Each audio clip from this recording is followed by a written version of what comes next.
Welcome to this exploration of one of the most unsettling cases on record in Kentucky's history. Before we proceed, I encourage you to drop a comment sharing your location and the precise time you're hearing this narration.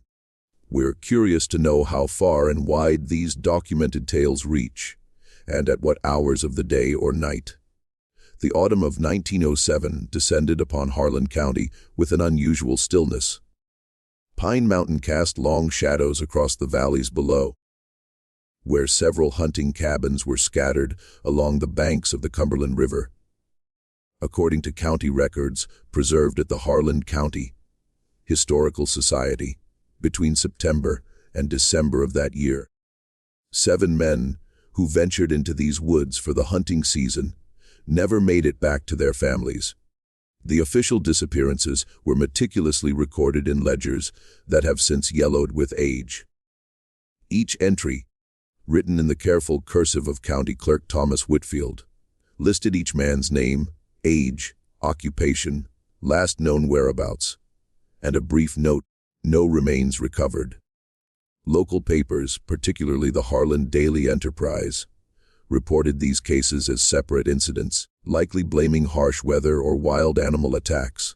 An editorial from October 28, 1907, suggested that the wilderness claims its due each season, a sentiment that reflected the era's casual acceptance of the Appalachian wild's dangers.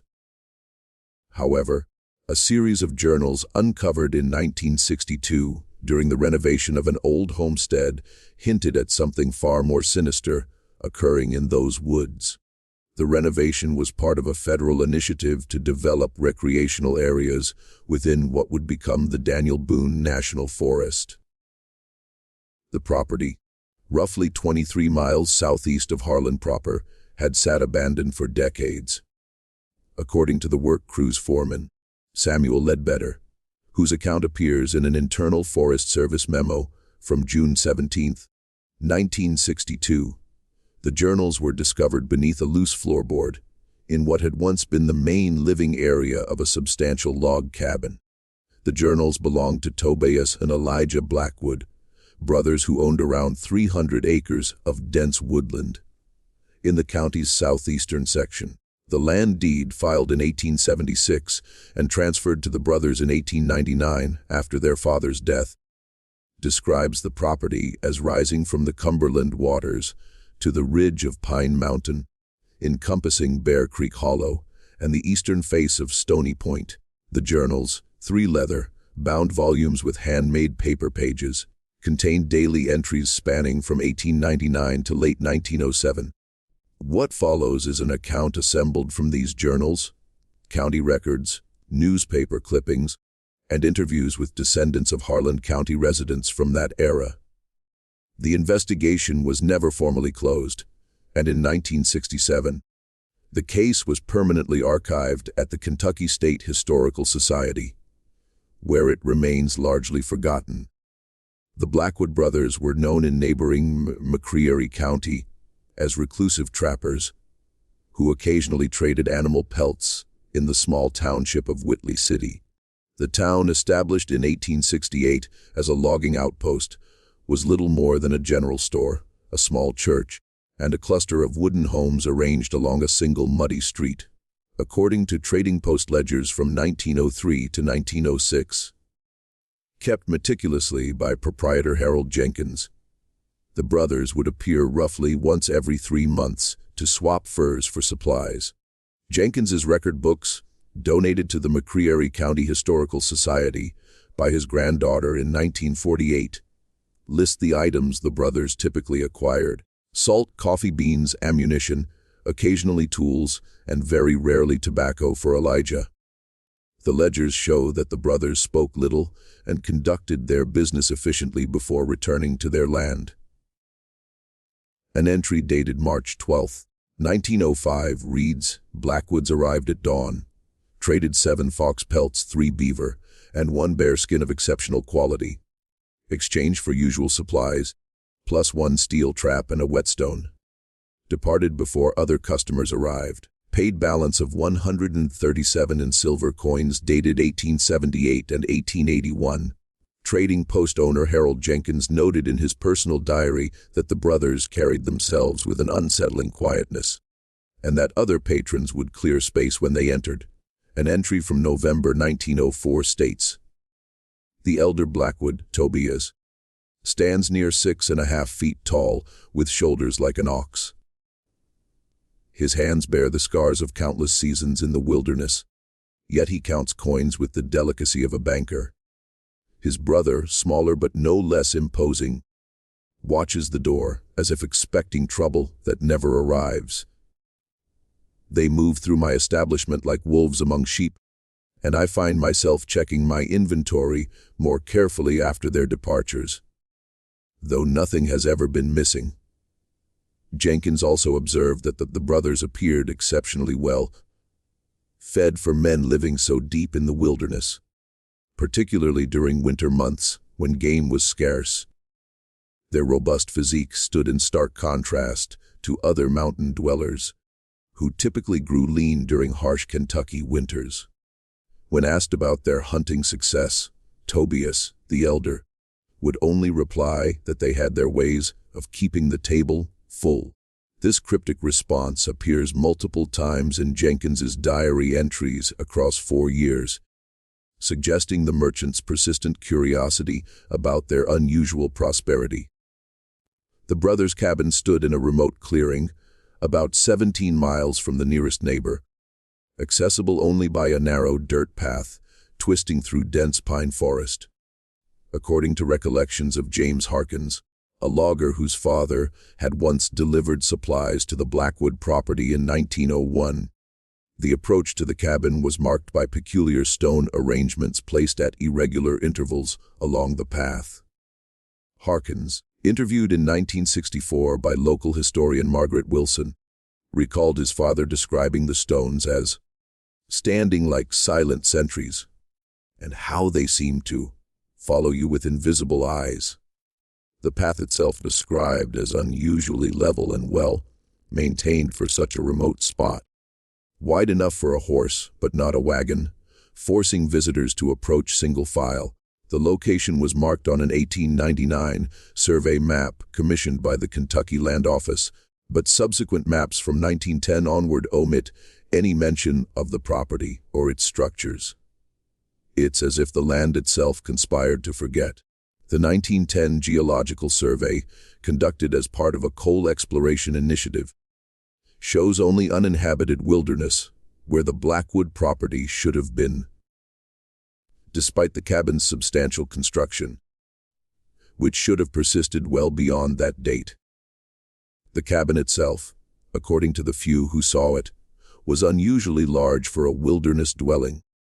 Built of hand, hewn oak logs notched and fitted with remarkable precision, it featured a stone foundation extending roughly 10 feet into the ground, creating what witnesses described as a full underground level accessed through a trap door in the main room.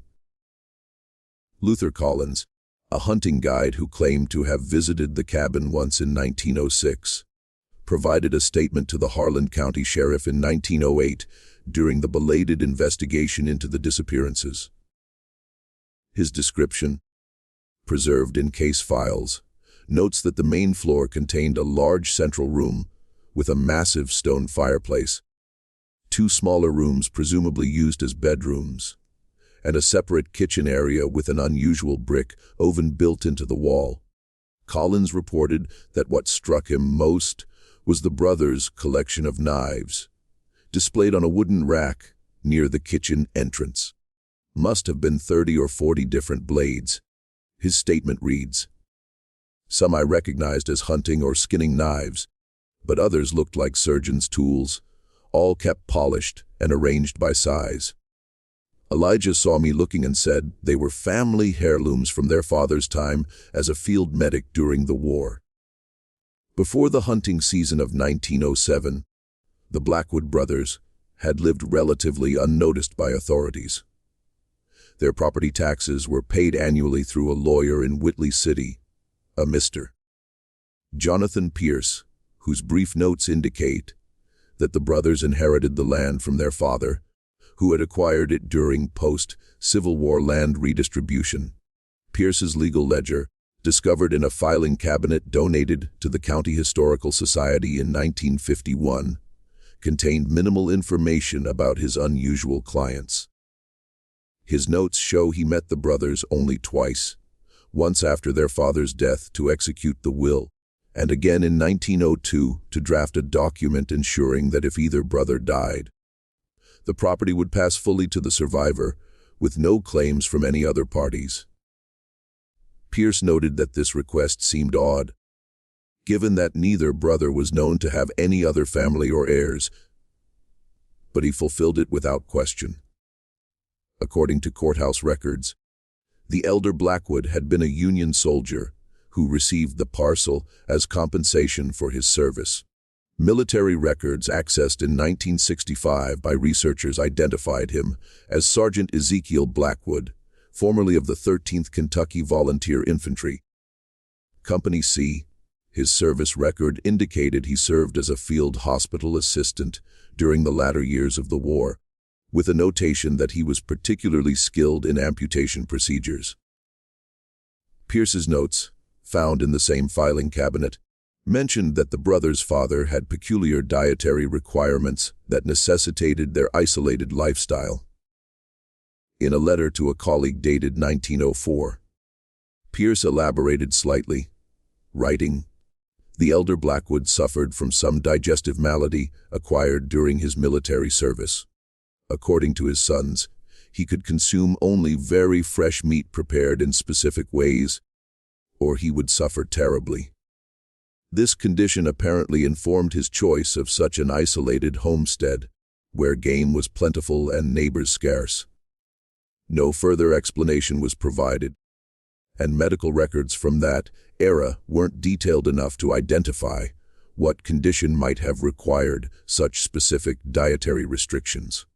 The brothers themselves had no formal education beyond what their father had taught them, and neither had ever married. Their isolation was nearly complete, except for their quarterly trading expeditions. Local children were warned to avoid the area near Pine Mountain where the Blackwoods lived, though no specific reason was given beyond the usual cautions about respecting private property. Eliza Jenkins, daughter of the trading post owner, recalled in a 1966 interview that her father would say, "Those who wander onto Blackwood land tend not to wander back off it." What triggered the events of 1907 remains unclear. Some suggest it was the unusually cold September that drove game animals deeper into the mountains, causing hunters to venture further into Blackwood territory than in previous years.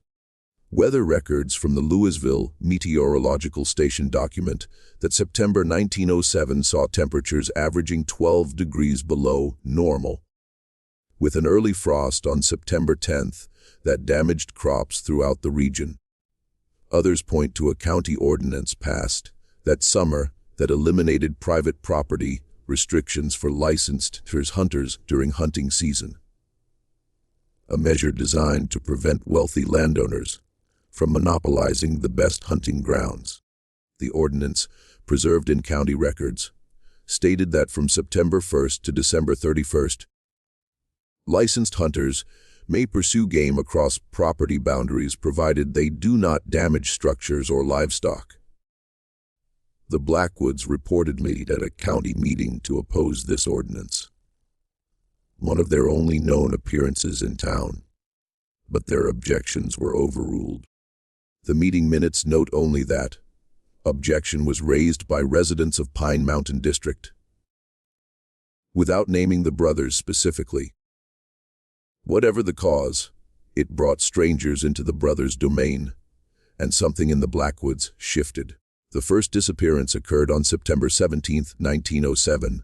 William Thornton, a 43-year-old bank clerk from Lexington, had traveled to Harland County with 3 companions for their annual hunting trip, a tradition they'd maintained for 5 years.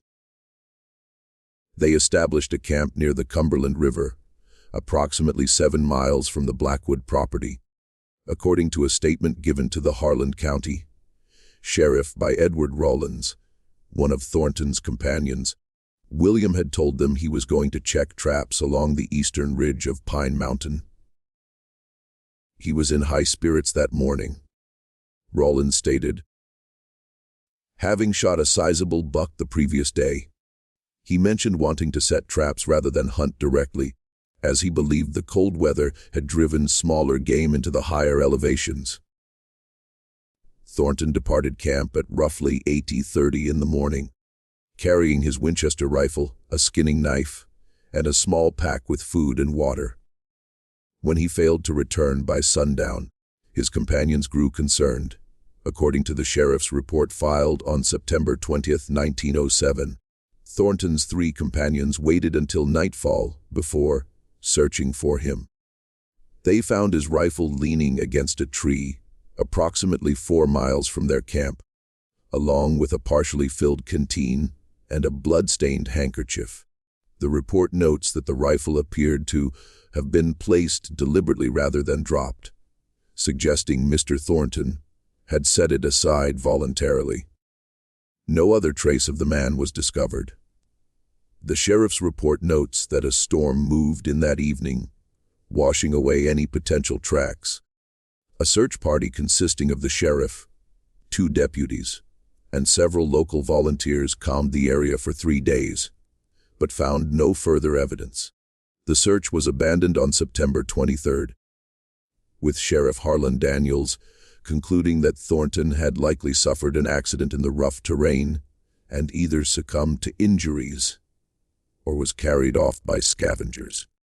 The report's final notation reads, Mr. Thornton's disappearance, while tragic, is consistent with the dangers inherent to hunting in remote areas.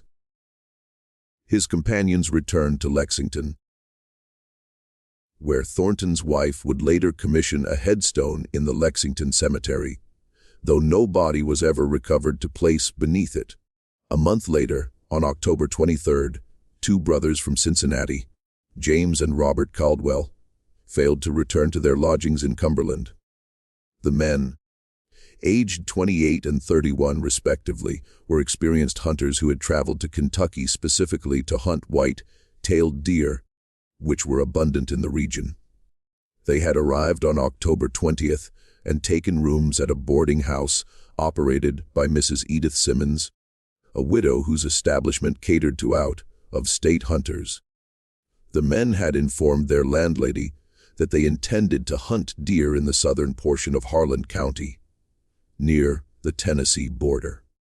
According to Mrs. Simmons's statement to Sheriff Daniels, recorded on October 25th, the brothers had mentioned finding promising sign near a creek that feeds into the Cumberland, up where the mountains get steep. This description matches the general vicinity of the Blackwood property, though Mrs. Simmons wasn't familiar enough with the area to make that connection.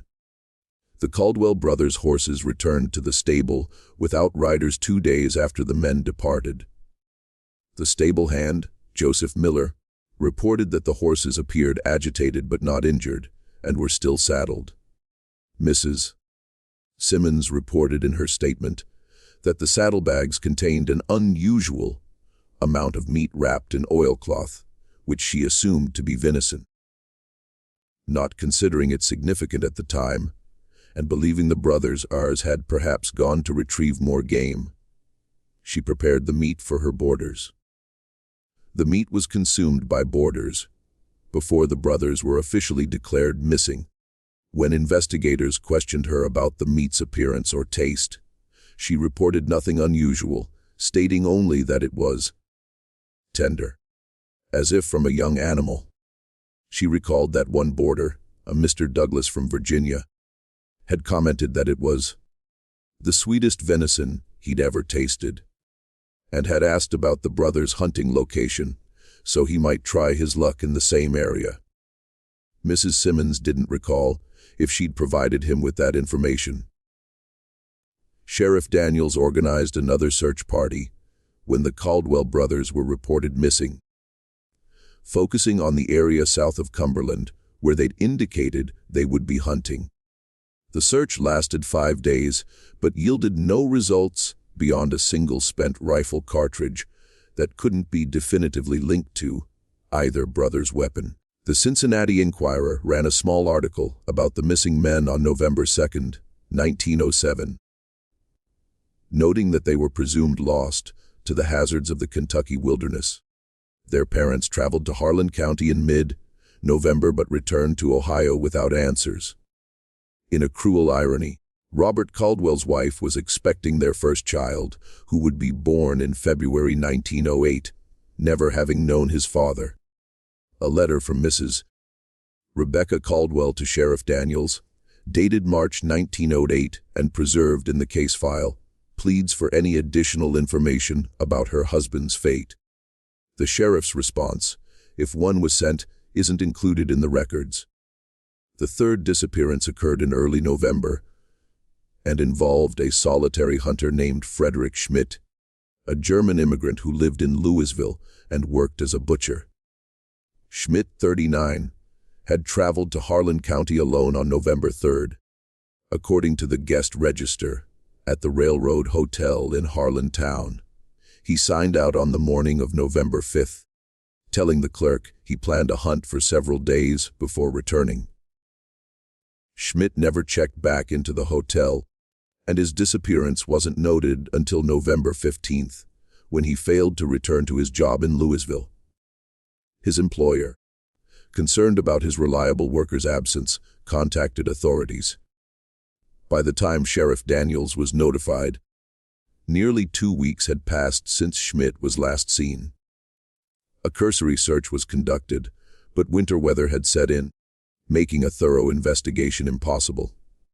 Schmidt's hunting equipment, including a distinctive German-made hunting rifle with his name engraved on the stock, was never recovered. The fourth and fifth disappearances occurred simultaneously and involved two local men, brothers-in-law Thomas Howard and Peter Jenkins, who left their homes in Cumberland on November 26 for what was intended to be a 2-day hunting trip.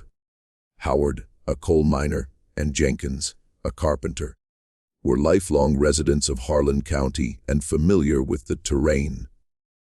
According to statements from their wives, who were sisters, the men had mentioned hunting in the high country because game had become scarce in their usual hunting grounds closer to town.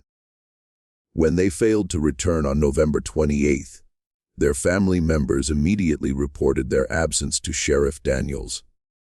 A search party was quickly assembled, consisting primarily of fellow miners and neighbors who knew the men well. Despite their familiarity with the area, the search party found no trace of Howard or Jenkins beyond their initial campsite, which appeared to have been abandoned hastily.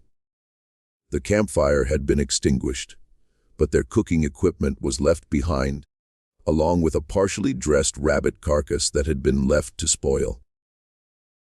The men's rifles were missing, suggesting they'd been armed when they left camp. The sixth disappearance, occurring on December 12th, involved Reverend Isaiah Thornfield, a traveling preacher from Tennessee who'd been conducting revival meetings in small communities throughout Harland County. According to his assistant, a young man named Timothy Greer, Reverend Thornfield had expressed interest in delivering his message to the more isolated homesteads in the region. The Reverend believed no soul was too remote to receive the word. Greer stated in his report to authorities that he'd heard of reclusive families living in the mountains who hadn't seen a preacher in years and felt called to minister to them. Thornfield departed on horseback on the morning of December 12th, carrying his Bible and a small bag of provisions. His horse returned to the church in Harland 3 days later without its rider. The saddlebags contained the Reverend's Bible, apparently untouched, but his other belongings were missing. Greer organized a search with church members, but like previous attempts, it yielded no results. The final disappearance of the season, and perhaps the most disturbing in retrospect, occurred on December 23rd. Mary Caldwell, the sister of the missing Caldwell brothers, had traveled from Cincinnati to Harland County, determined to discover what had happened to her brothers. Despite warnings about dangerous winter conditions, she hired a local guide named Jeremiah Stone to take her to the area where her brothers had planned to hunt. According to Stone's subsequent statement to authorities, they set out on the morning of December 23rd. Following the general direction Mrs. Simmons had indicated the Caldwell brothers had taken. Stone reported that, as they approached the foothills of Pine Mountain, Mary Caldwell had insisted on proceeding alone for a short distance to a ridge, where she believed she could get a better view of the surrounding terrain. Stone claimed he advised against this, but yielded to her insistence, agreeing to wait with the horses. After approximately 30 minutes, he became concerned and followed her path, but found no trace of her. As darkness approached, he returned to Cumberland to seek help.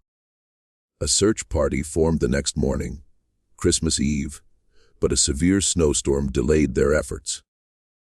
By the time weather permitted a thorough search, any tracks or evidence had been obliterated by several feet of snow. Mary Caldwell was never found. The 7 disappearances within a single hunting season represented an unprecedented pattern that should have triggered a more thorough investigation. However, several factors contributed to the lack of coordinated response. The victims came from different locations. Many were out-of-state visitors without local connections, and the disappearances were spread over several months. Sheriff Daniels, according to county records, was also dealing with labor unrest at several coal mines during this period, which consumed much of his department's resources. Additionally, the remote and dangerous nature of the terrain made extensive searches difficult, especially as winter set in. The Harland Daily Enterprise published an editorial on January 8, 1908, noting the unusual number of missing persons, but attributing it to the particularly harsh winter conditions and an influx of inexperienced hunters unfamiliar with the treacherous mountain landscape. The editorial concluded with a call for stricter regulation of hunting licenses for out-of-state visitors, but made no suggestion of foul play. Years passed, and the events of 1907 faded from public memory.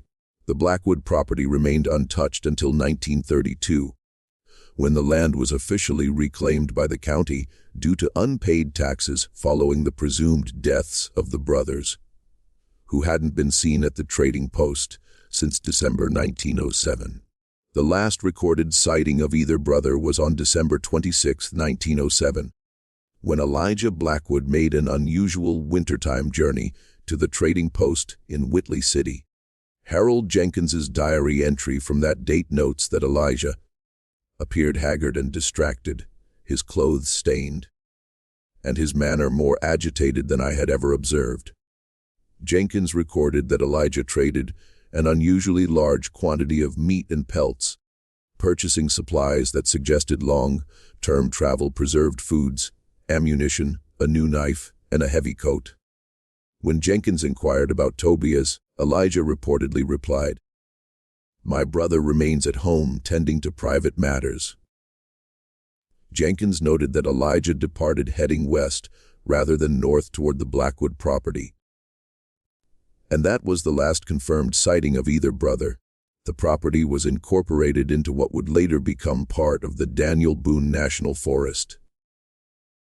The deed transfer, filed in the Harland County Courthouse on April 15, 1932, describes the land as abandoned and without structures of value, suggesting the cabin had been destroyed or deteriorated significantly in the intervening years. No one showed interest in the remote parcel until 1962, when the Forest Service planned to construct a fire observation tower on the highest point of the former Blackwood land. During excavation for the tower's foundation, workers discovered the remains of a cabin that had apparently burned decades earlier. The site report filed by project supervisor Samuel Lidbetter notes that the foundation extends approximately 10 feet below ground level, with evidence of multiple underground rooms or chambers, unusual for structures of this region and era. Among the charred timbers, they found a metal box containing 3 leather-bound journals, partially damaged by fire, but still legible. The discovery was reported to Forest Service headquarters in Winchester, Kentucky, where officials decided the find had historical rather than criminal significance due to the apparent age of the materials. The journals were initially stored at the Forest Service Regional Office in Winchester, but were transferred to the State Historical Archives in Frankfort in 1964. Dr. Eliza Montgomery, an anthropologist from the University of Kentucky, examined the journals as part of a research project on Appalachian isolation communities. Her preliminary report, dated October 3, 1964, describes the journals as a remarkable window into the psychology of extreme isolation and the development of parallel moral systems in remote communities. Montgomery noted that the journals contained daily entries written in 2 distinct handwritings, presumed to be those of Tobias and Elijah Blackwood. The entries from 1899 through early 1907 focused primarily on mundane aspects of wilderness survival, hunting reports, weather observations, maintenance of their property, and occasional philosophical reflections that Montgomery described as surprisingly articulate for men with presumably limited formal education.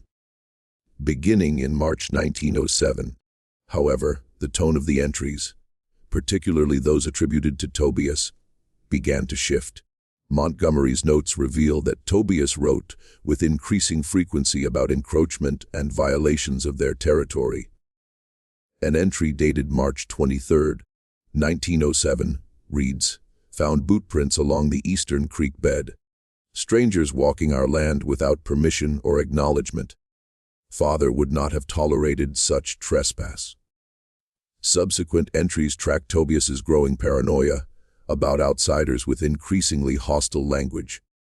By August, he was writing about setting additional deterrents along the property boundaries, though he didn't specify what these entailed. Elijah's entries during this period expressed concern about his brother's changing demeanor. On August 17th, he wrote, "Tobias rarely sleeps, spends nights walking the perimeter, speaks often of father's lessons and our duty to the land. I fear the isolation has begun to wear on his mind, yet he refuses to consider even our customary trading journey this month." The most disturbing entries, however, were recipes. According to Dr.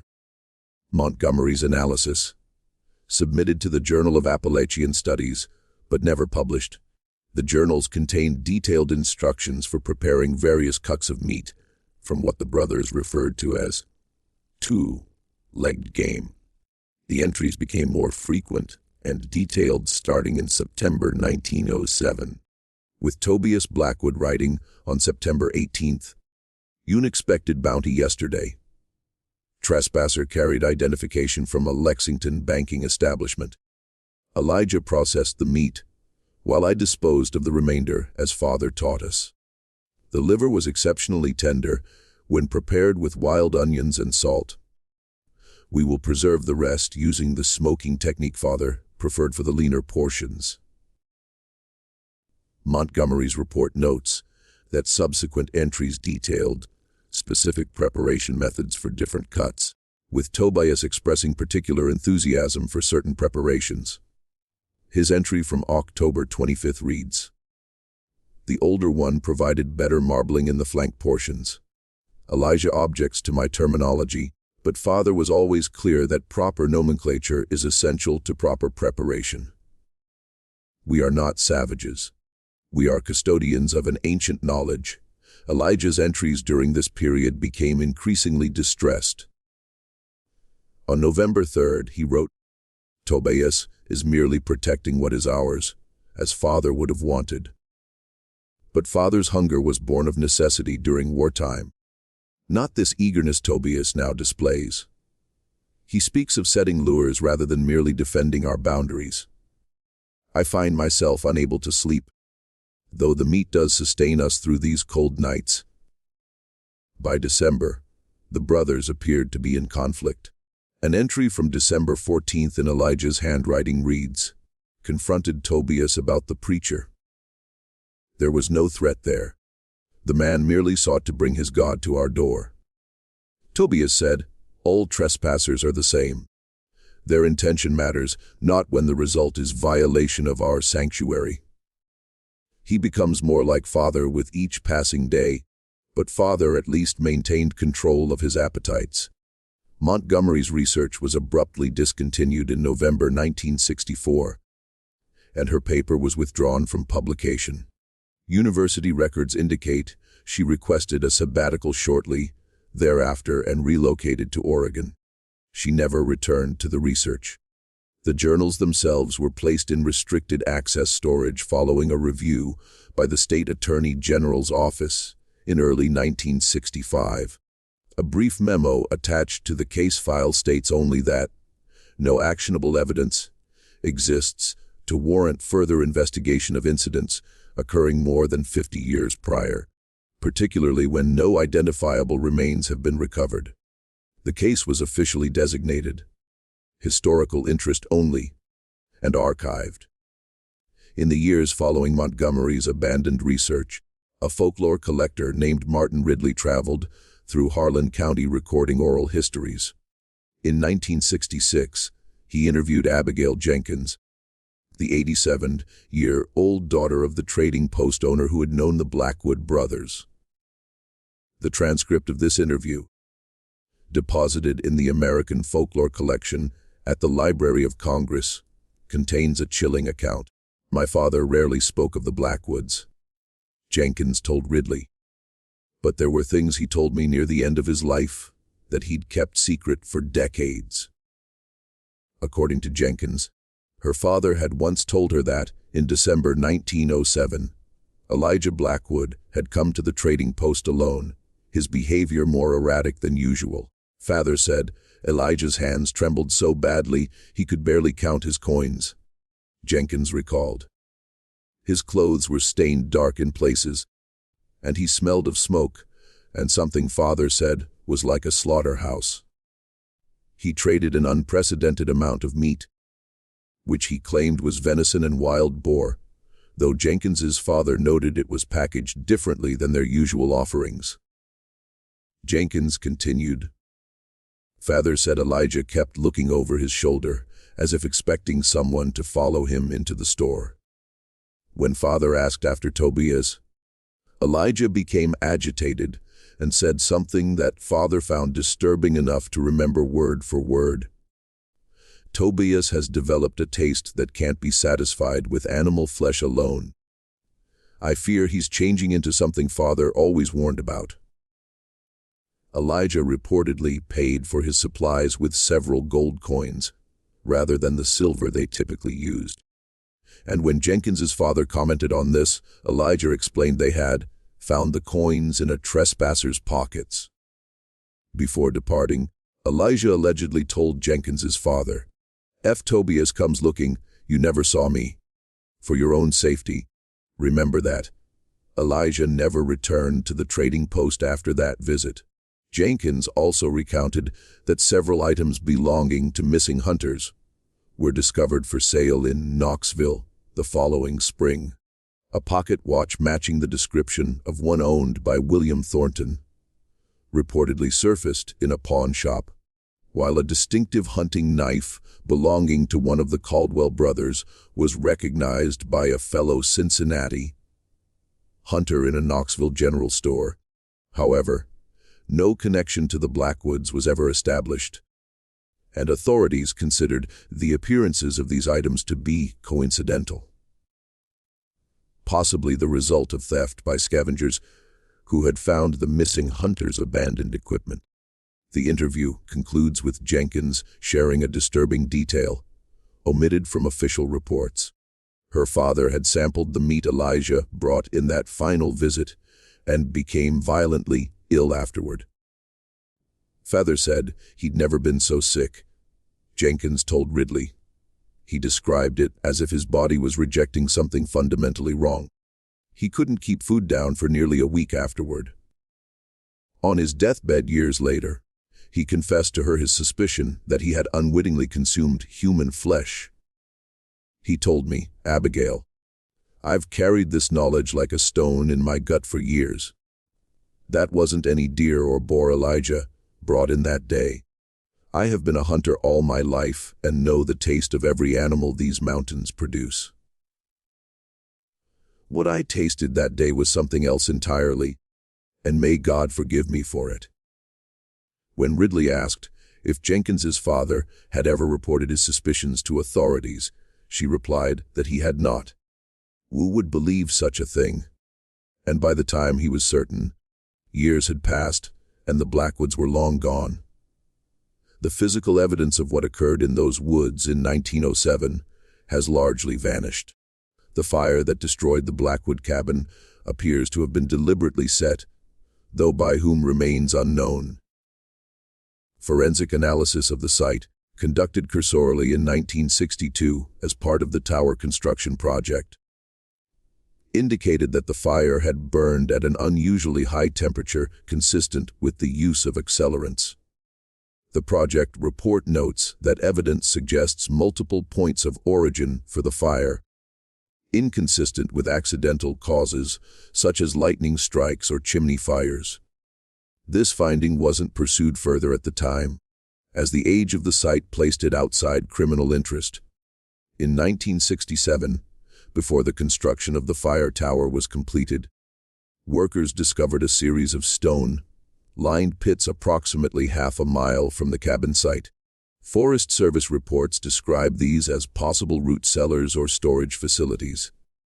Approximately 6 feet deep and 8 feet in diameter, lined with fitted stones and covered with heavy wooden lids that had partially collapsed over time. Work was halted when bone fragments were found among the stones. Dr. Walter Richardson, a forensic anthropologist consulted by the Forest Service, conducted a brief examination of the fragments and concluded they were non-human, likely deer or wild boar, noting that the cutting marks visible on some specimens are consistent with butchering practices common in the region.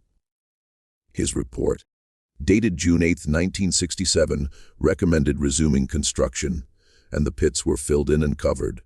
No photographs of these excavations exist in public records, though an internal Forest Service memo requested all materials related to the discovery be forwarded to the regional office. Dr. Richardson's original field notes, obtained through a Freedom of Information Act request filed in 1978 by journalist Thomas Carter, contain an observation omitted from the official report. Several of the larger bone fragments exhibit unusual cutting patterns inconsistent with standard game butchery. The precision of certain cuts suggests knowledge of anatomy beyond that typically possessed by hunters or trappers.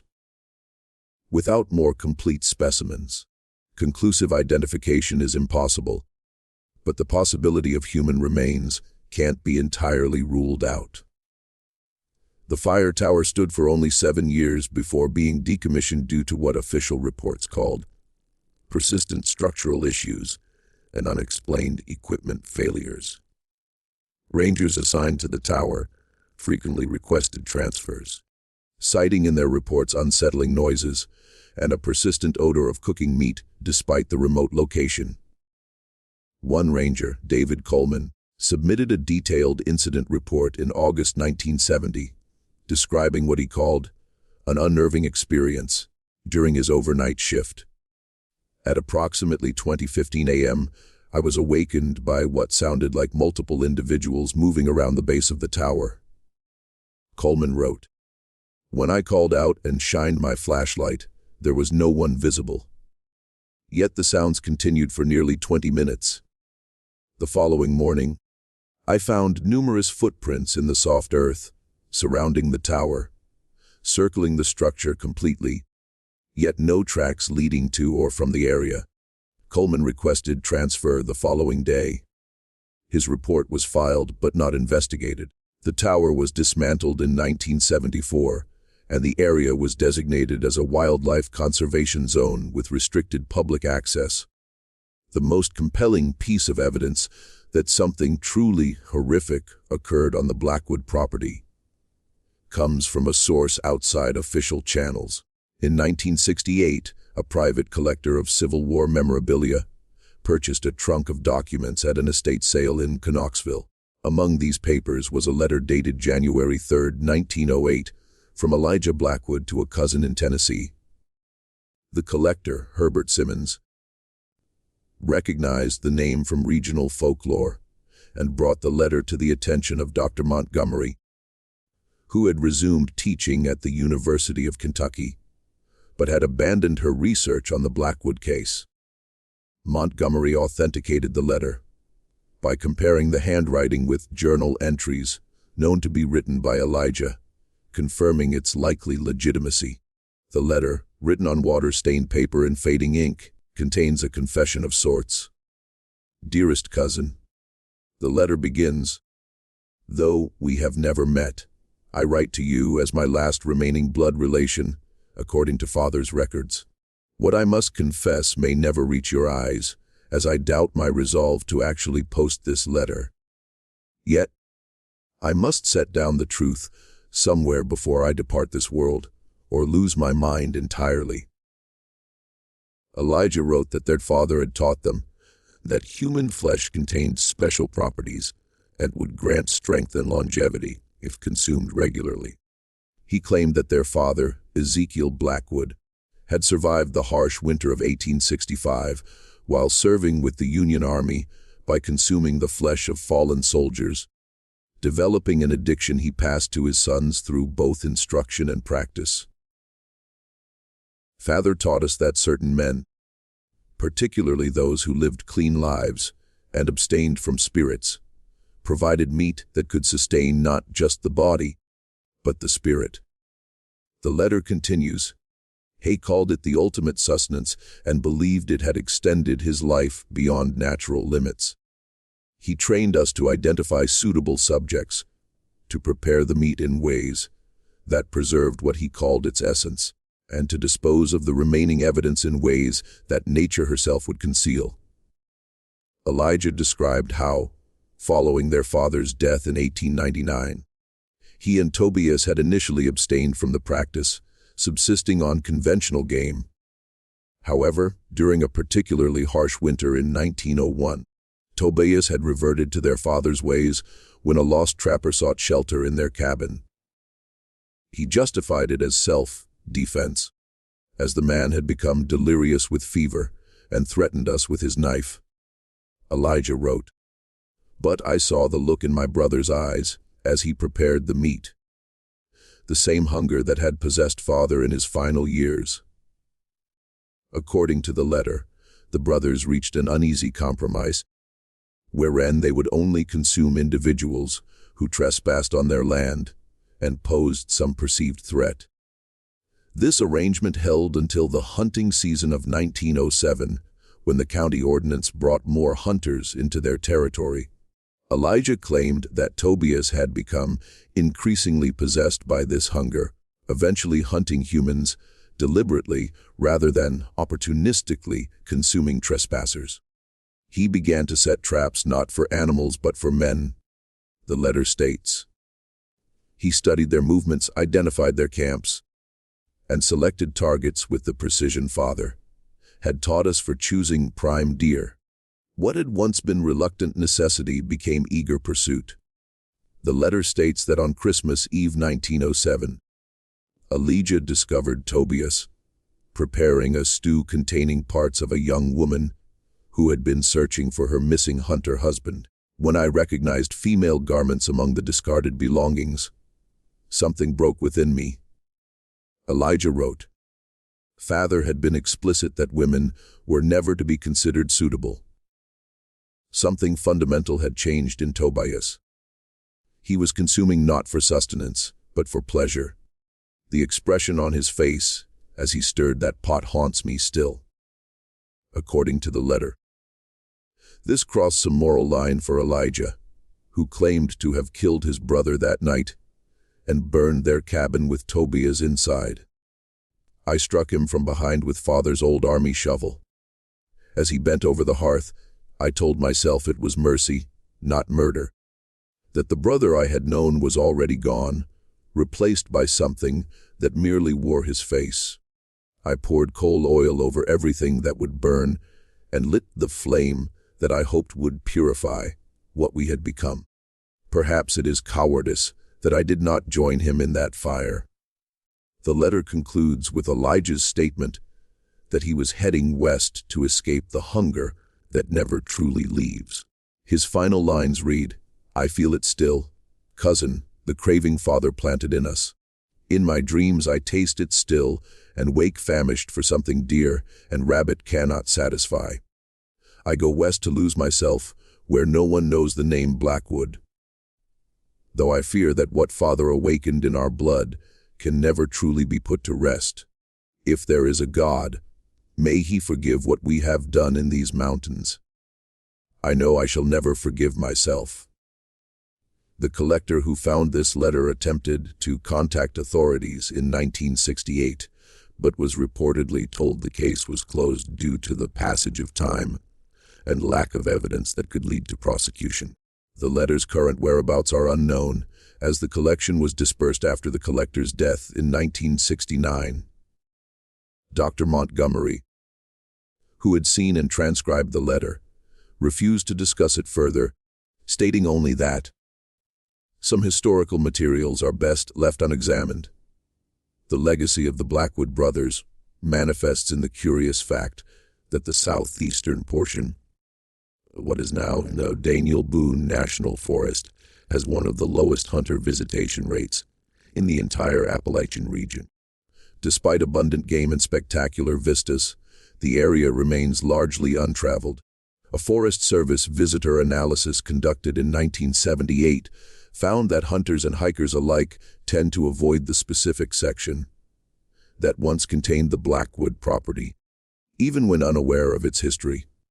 Local guides refuse to take groups to the area, citing dangerous terrain or protected wildlife habitats. Jeremiah Holbrook, a hunting guide interviewed for the analysis, stated simply, "There are places in these mountains that don't welcome human presence. That's one of them. Animals know it too. You won't find deer or turkey in that hollow, no matter how good the foraging might be." Park rangers interviewed for the same assessment acknowledged an unofficial policy of discouraging camping or hunting in that section.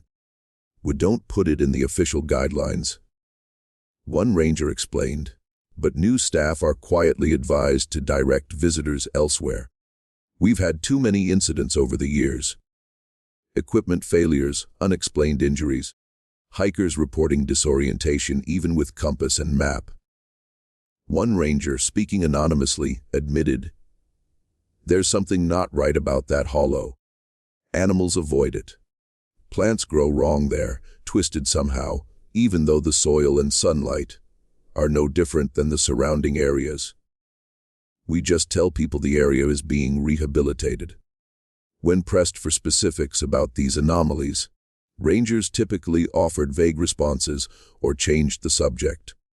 The coordinates that would have marked the Blackwood cabin do not appear on any official forest maps produced after 1970. In fact, topographical surveys seem to skirt the area entirely, leaving a small but noticeable blank space in the otherwise meticulously documented national forest. This cartographical omission was officially attributed to a surveying error that was never corrected, though several former Forest Service employees have suggested it was intentional. Perhaps most telling is the fate of those who have attempted to investigate the Blackwood case over the years. Dr. Montgomery abandoned her promising academic career shortly after examining the journals, taking a position teaching at a community college in Oregon, where she reportedly refused to discuss her previous research. Thomas Carter, the journalist who filed the Freedom of Information Act request in 1978, published a single article about the Blackwood case in a small regional magazine before abandoning the subject entirely. When contacted by subsequent researchers in the early 1980s, he refused to discuss the matter, saying only that some stories carry consequences for those who tell them. Martin Ridley, who interviewed Abigail Jenkins, died unexpectedly of a heart attack just weeks after depositing his recordings at the Library of Congress, despite having no history of cardiac issues. Dr. Richardson, who examined the bone fragments found at the site, requested reassignment to a university in California shortly after submitting his report and never published on forensic anthropology again. In the decades since, the story of the Blackwood brothers has been reduced to a footnote in the region's rich tapestry of folklore. Local residents might share watered-down versions around campfires, usually framing it as a tale of two strange hermits who may have attacked trespassers rather than consumed them. The more disturbance-having elements have been largely excised from the oral tradition, perhaps out of a collective desire to forget. Occasional rumors surface of hikers finding unusual stone formations or metal implements in the unmapped section of the forest, but no official investigations have been conducted. In 1992, a backpacker reported discovering what appeared to be a stone-lined pit similar to those described in the 1967 Forest Service reports. But when rangers visited the coordinates he provided, they found no such structure. The backpacker later recanted his claim, stating he must have become disoriented in the dense forest. The last documented reference to the case in government records appears in a 1973 internal memo from the Kentucky State Police Archives, authorizing the transfer of all materials related to the 1907 disappearances to deep storage with a notation that they are to be preserved but not digitized or included in any public-facing catalog. The memo includes a curious addendums. Annual verification of secure containment required. Why files relating to a case more than 60 years old would require annual security checks is not explained. A Freedom of Information Act request filed in 2002 seeking access to these materials was denied, citing ongoing investigation status, despite the case having been officially closed decades earlier. When pressed for clarification, state officials claimed the designation was an administrative error, but still refused access to the files.